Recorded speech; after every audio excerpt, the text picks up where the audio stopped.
Hello, and welcome to today's Consumer Energy Alliance Tele-Town Hall. I am David Holt, President of Consumer Energy Alliance, and pleased today to have the Commissioner of the Federal Energy Regulatory Commission, Bernie McNamee, join us. We're really excited to have Commissioner McNamee on the line. A lot going on, obviously, in the FERC world. A little background for Bernie. He served multiple positions with the Department of Energy over the years, including as Executive Director of the Office of Policy and as Deputy General Counsel for Energy Policy. He is obviously an energy expert, overseeing all the matters before FERC today.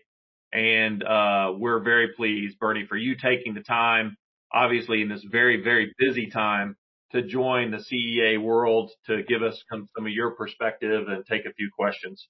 With that, Bernie, thank you again so much. I'd like to introduce you and turn the floor over to you for kind of your perspective of what's before the Federal Energy Regulatory Commission and kind of the nature of the energy industry here in the United States and pipelines and infrastructure. So again, thank you very much for being here, and the floor is yours. Well, thank you, and thank you, David, and thank you, CEA, for arranging this. This is really a clever idea, and it's a good way to, keep everybody moving and thinking about issues and not letting, these stay-at-home orders keep us from still focusing on big ideas and working through issues that are important to all the businesses and to the economy as a whole. So I really credit you all for coming up with this idea, and it's also a testament to how technology lets us continue to operate even under difficult circumstances. Recognizing that the Consumer Energy Alliance and its members, are vitally important in what they do and what you all do here on the phone in keeping the American economy moving, whether it's, truck drivers or small business owners, energy producers, farmers, laborers, manufacturers, and everything in between. You all are the people that make America operate, make it work, provide the jobs, help with the investment, and, make America strong. And clearly the work that CEA does in helping focus on issues, including energy issues in particular, as being, such a vital foundation, some would say the lifeblood of the economy. It's very important what all these businesses do, and also CEA's leadership in trying to make sure that energy issues are understood both by government officials but by the general public. So I applaud what you all do. And I applaud all the businesses and all the people on here who are dealing with such difficult circumstances. I'm sure many of you are struggling, as so many are, as we're dealing with the coronavirus quarantines and shutdowns of the economy. Is really unprecedented, and I know it's a challenge for many to be dealing with this. Before I go further in my remarks, I'm required to give the standard disclaimers. The views I express here are my own opinions. They do not necessarily reflect those of my fellow commissioners or the FERC staff, and particularly when we get to the question and answer period, the ex parte rules apply, which basically means if there's a pending proceeding going on, I'm not allowed to talk about the substance of it, so try and refrain from that. But now that we got the technicalities over with, as we are dealing with the issues with the COVID-19, it's important that we not only address what's going on now, but think about what's going to happen with recovery. And energy is going to be a vital part of that.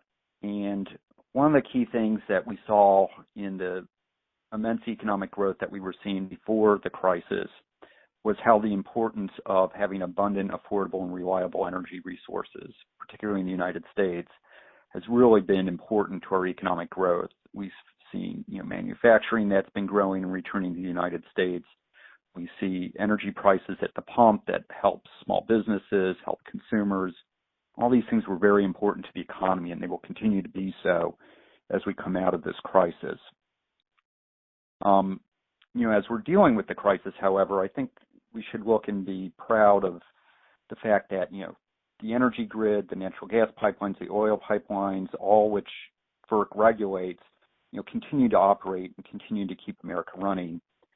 And I think it's a credit to so many of the people in the industry who are out there working. Many of the people that are helping keep these infrastructures, these energy projects, the lights on working are people that can't always work from home. They're people that are in control centers. They're people that are out there on the line.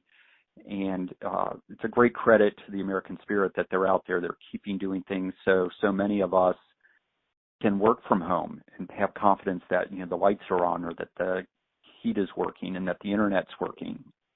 And so I recognize that how important it is that there's sacrifices being made out there, but how important it is that we make sure that the grid continues to operate, that we're able to keep the economic activity that can continue to go on going through the supply of energy, and also try and be prepared for when we start to pull out of this crisis and start to rebuild. Now, one thing I can say that's I've actually been very impressed at my time at FERC is that we haven't missed a beat in the work. Our entire staff is working from home. We were well prepared for people to be able to work using their laptops and other devices from home. And being that so much of our work is issuing orders, doing analyses, working with the regulated community, we've been able to keep moving forward and keep our work moving forward. And I think that's a testament to the FERC staff. I think it's also a testament that how things have changed in our ability to use technology. And I know many of the businesses on this line have also been able to do that with their own businesses. And I think it's a really interesting thing. And I'm kind of interested to see what's going to happen, in the next few years as people reflect about how well things did work with people being able to work remotely. But in terms of some of the specific issues that we at FERC are dealing with, don't want to just get mired down in kind of what our current challenges are, but really talk a little bit higher about what's going on in the electric and gas markets that we regulate, and what has happened and what I anticipate will continue happening, just in terms of how things are developing and operating. Now, as we all know, the American electric system has been a leader throughout the world in the development and implementation of technology, but also of energy markets. Whether it's been renewable technologies such as better solar panels and more efficient windmills, or better batteries in the development and deployment of natural gas generators or fuel cells, and investment in small modular nuclear reactors, America is applying its technological know-how and is the envy of the world, and I anticipate that will continue to be so in providing reliable and affordable electric energy.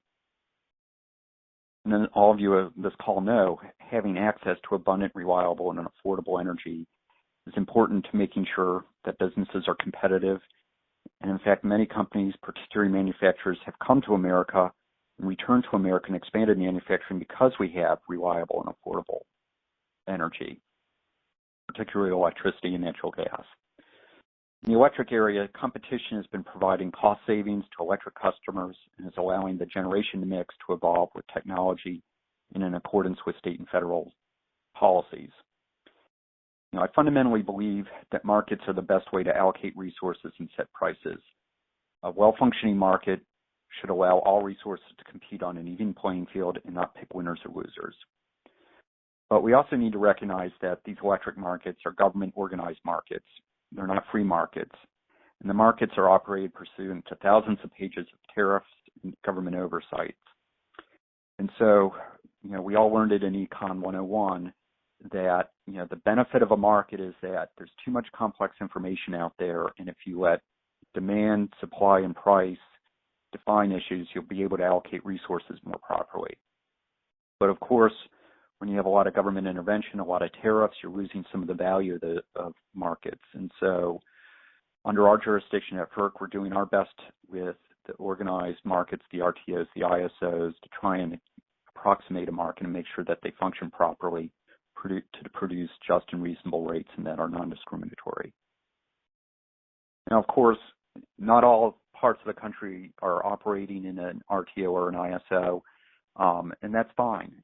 good that the United States has a diverse makeup of different ways that it wants to operate. It helps accommodate different visions and different issues, whether it's geography or just the development of a market, local markets to be able to deal with how electricity should be supplied. And, as we're dealing with at FERC, and as I know many of you are probably involved, there's a lot of issues that go on with the electric issues. And there's a lot of legitimate concerns and frustrations as well. There's arguments about, what are the role of different types of resources? What should the capacity markets be like? What should price formation? What about environmental goals, state energy goals, federal policy goals, market manipulation? And of course, there's always this overreaching goal is making sure that we have a reliable system. And, these are extremely complex issues. And I feel fortunate enough in my role here at being on FERC to be able to do this. As I do this job, I think back, I was a practicing attorney with a big law firm representing electric and gas utilities before state public utility commissions.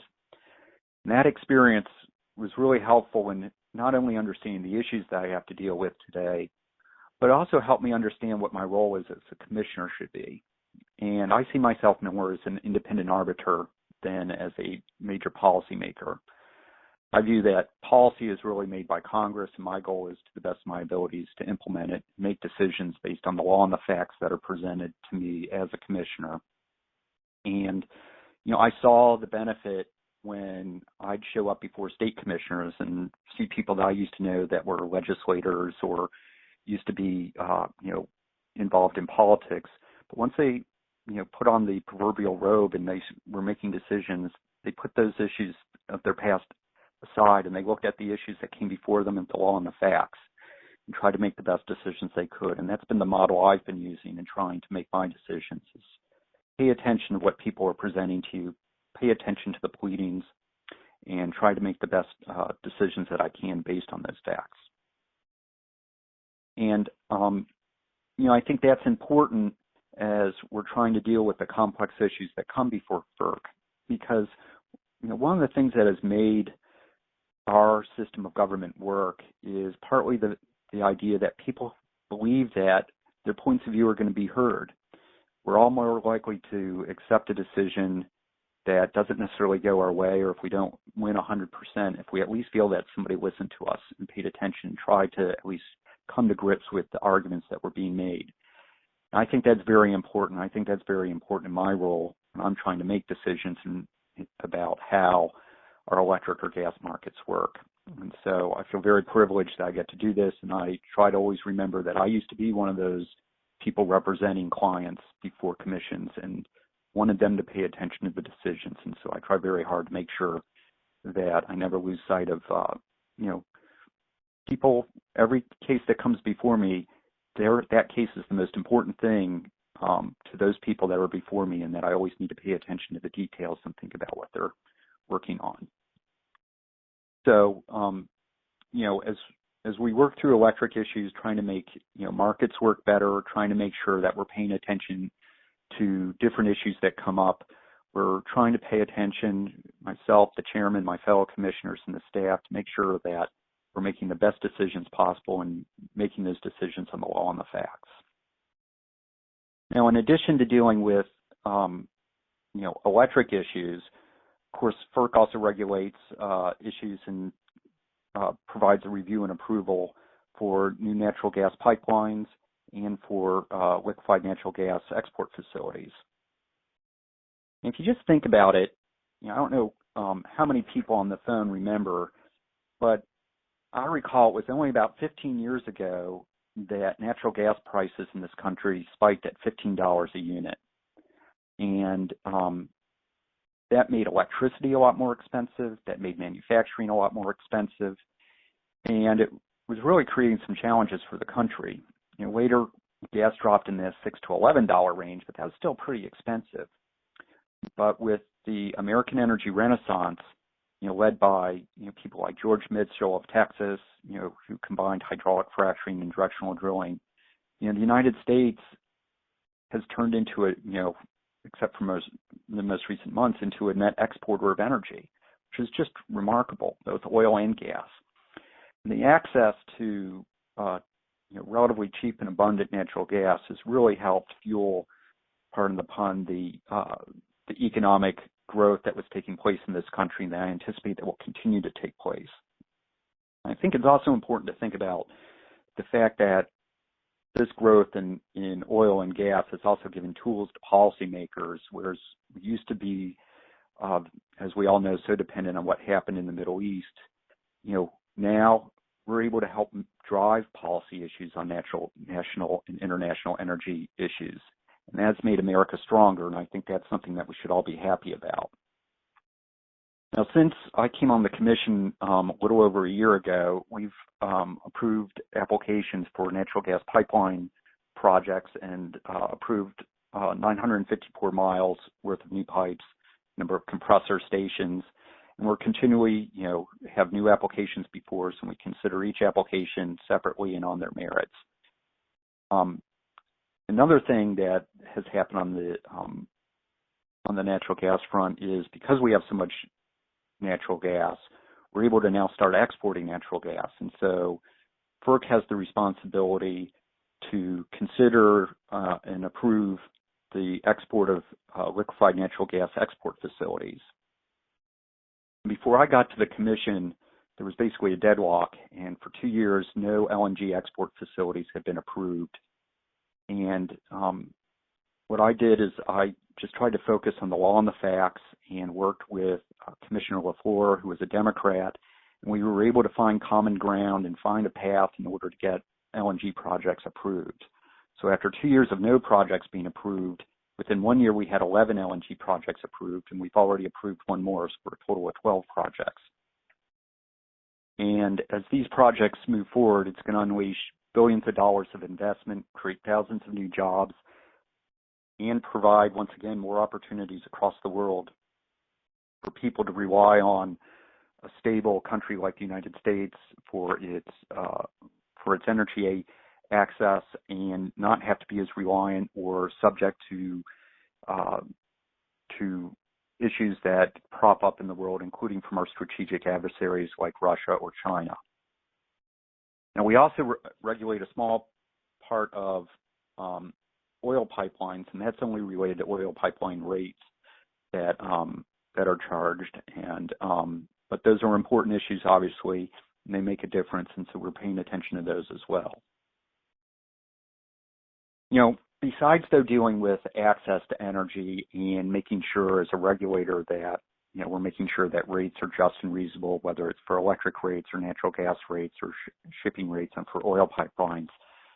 Another thing that's very important to us is reliability, and that props up particularly, and it's been in the news a lot, in the cyber and physical security issues. I think many of you may be aware that on May 1st, just a few days ago, the President signed an executive order for securing the United States bulk power system, really meaning the electric generation and transmission system. And this executive order focuses on how federal agencies and U.S. persons, are prohibited from acquiring, transferring, or installing bulk power system equipment from any foreign country or any foreign national that has an interest or transaction that poses an unacceptable risk to national security. What this really gets down to, and FERC has been working with another entity that's related called NERC to develop standards to make sure that our supply chains, our cloud systems, that the energy, whether it's electric or gas use, that they're secure. And we all read in the news about how, whether it's state actors or whether it's terrorist groups, that they're constantly trying to get into, control centers for electric companies or for natural gas pipelines. And these are real issues. And I know many businesses here are, whether you're in the energy sector or not, are aware of, through your own programs, are aware of, people trying to hack into your system, people trying to steal your intellectual property. These are real risks, and FERC takes these very seriously. And I'd like to say one thing that's really remarkable is the issue of cybersecurity and physical security It's the one thing that you really have seen that has not been politicized in Washington. I think you've recognized everybody realizes this is a real problem and that we need to deal with it. And, Dan Coates, who was the Director of National Intelligence back in 2018, he gave a remarkable speech in which he said that, much like 9/11, he said, quote, "The warning lights are blinking red again, and the digital infrastructure that serves this country is literally under attack." And that was 2 years ago. They made that observation. But it's a clear indication that there are real problems out there.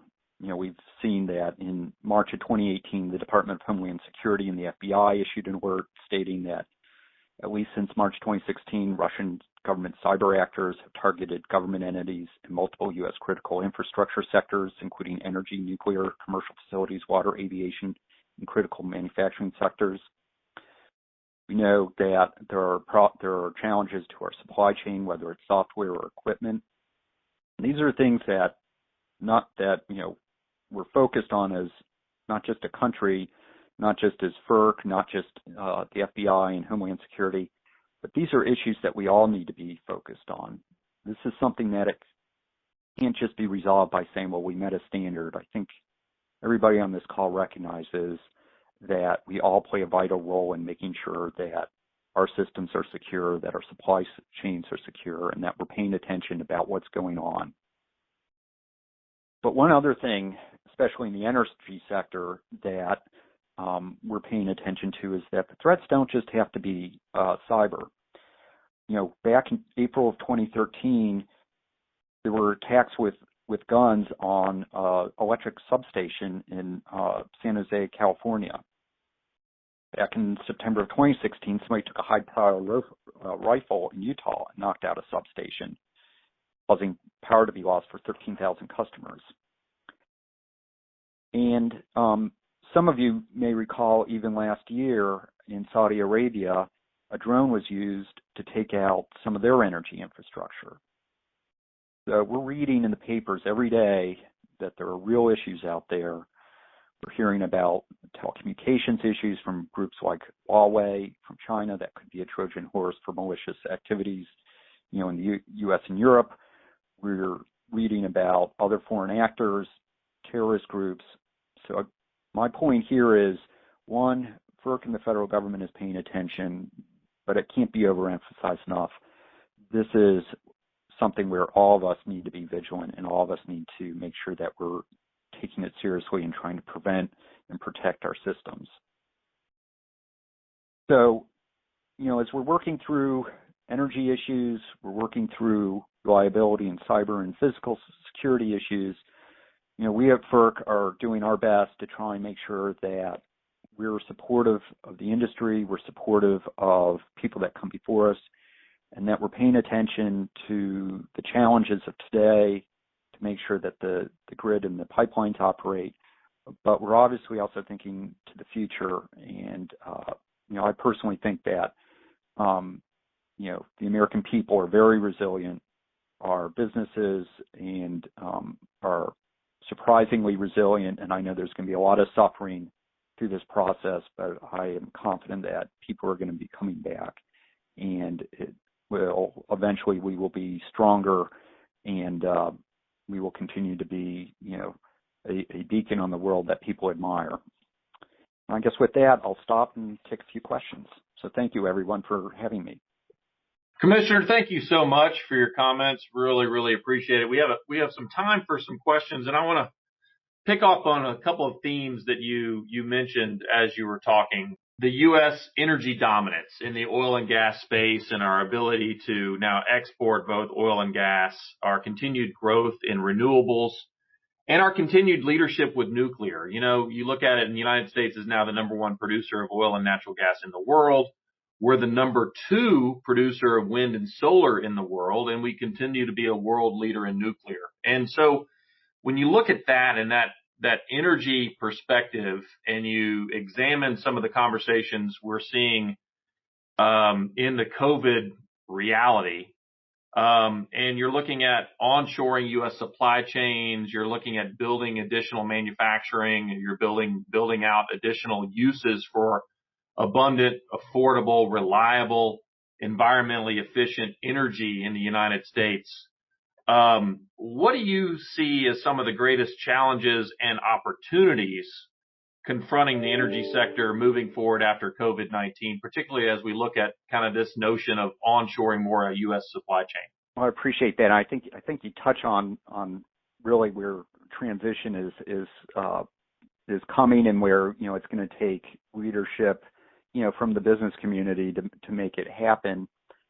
I guess my answer will be twofold. One, there's the role for FERC, and then there's the role for DOE, which I used to be with. You know, from a FERC perspective, you know, our role is not to pick winners or losers. Ours is to create, you know, through the authority that we're given by Congress, to, you know, establish just and reasonable rates that are non-discriminatory, and that applies pretty much across the board for oil, gas, and electric under their specific statutes. And from the electric sector, you know, the benefits that we've gotten from, you know, competition in the RTOs and ISOs, you know, really comes from saying, let the market decide what the best, most efficient resource is. And so, you know, as we've seen, you know, the markets have, you know, and not every market is the same. You know, I was out in California, I guess last March, about a year ago, and, you know, it's remarkable when you go to the California ISO and you see their control board at, you know, 11:45 in the morning, and almost 50% of their electric load is being carried by solar, and it's at $1. You know, but then they'll say, but their challenge is in the afternoon, you know, when the sun starts to go down, and they still need electricity as people are, you know, the sun's not producing as much, and, you know, people are turning their ACs at home and things like that. And so they usually turn to gas or to hydro. But that's different in the Northeast, you know, in New England or in New York or in PJM. And so, you know, from a FERC perspective, I recognize that, you know, so many different resources are providing benefits, whether it's renewables, whether it's nuclear, whether it's coal, whether it's natural gas. But my job is to make sure that the market is set up in the way that best allocates those resources and lets them compete as the Federal Power Act directs us to. In terms of the bigger question that you're asking about how may things rearrange as we have manufacturing development, investment development. And I can't speak for DOE, the Department of Energy, at this time, but I do know that from my time there, that they very much took an all the above approach, and they're mandated to look at everything. So, you know, there's an office dealing with renewable energy and energy efficiency, and making sure that we're having investments in new technology to develop better, you know, solar film, and to develop better forms of blades for windmills and new energy efficiency standards. You know, there's an office of fossil fuel that looks for better uses for coal, for natural gas, for oil, for carbon capture issues. You know, and there's also a nuclear office of nuclear energy, and looking at, you know, will we be able to have small nuclear modular reactors that could be a game changer, both in terms of the size footprint of nuclear energy, but also the cost of it.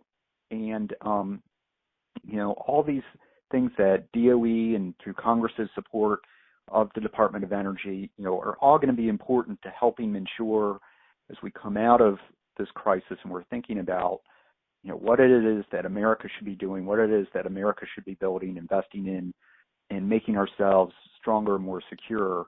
Those are going to be very important things. And I know that from my time at DOE, I'm confident that, you know, the president and that the current secretary, Dan Brouette, that they're focused on these. But I haven't talked to them about it, you know, since I was at DOE, so I don't want to talk for them. But I do know that these are important issues.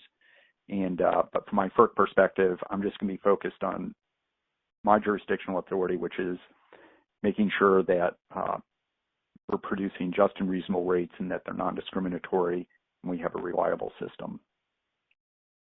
Thank you, sir. We are actually a little bit over our time, so you covered a lot of the ocean front of everything going on with FERC. And we really, really greatly appreciate your time and that you were able to spend a few minutes highlighting, why the average American energy security should be paying attention to what you and your fellow commissioners do on a daily basis, and how critical that is to moving the U.S. forward. Frankly, from the CEA perspective, our membership represents that supply chain, that value chain, and making things that rely on safe, abundant, affordable, reliable, environmentally efficient energy. So we greatly appreciate you taking the time to spend with us today. Thank you for having me, and good luck and good health to everyone.